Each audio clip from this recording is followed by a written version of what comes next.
Pemirsa, Menteri Kelautan dan Perikanan Republik Indonesia Sakti Wahyu Trenggono mengunjungi kawasan perairan Sumber Kima Buleleng.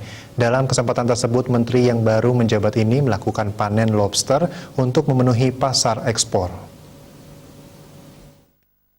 Ini merupakan kali kedua sejak budidaya yang dilakukan setahun lalu, tepatnya di Desember 2020 dengan hasil mencapai 200 kg.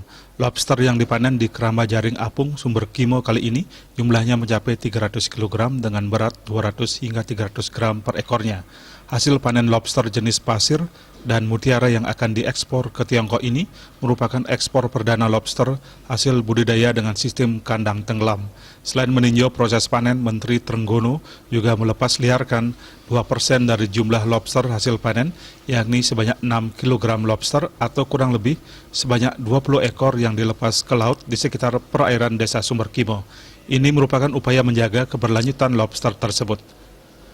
Dalam rilis yang disampaikan pihak Kementerian dan Kelautan RI, kegiatan ini bukti bahwa menjaga kelestarian lingkungan dan juga menjaga kelestarian dari lobster itu sendiri sangatlah penting.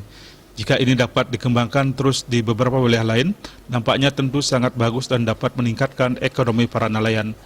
Lebih jauh, Menteri KKP Anyar ini juga mengatakan dirinya bersama jajarannya akan bekerja all out untuk mengembangkan budidaya lobster dalam negeri untuk mendukung kesejahteraan nelayan, pembudidaya, dan menjaga keberlanjutan biota laut tersebut.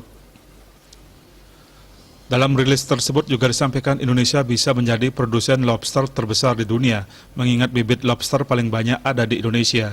Menteri KKP meminta semua pihak untuk mendukung dan tidak ada lagi penyelundupan benih lobster seperti yang terjadi beberapa waktu lalu.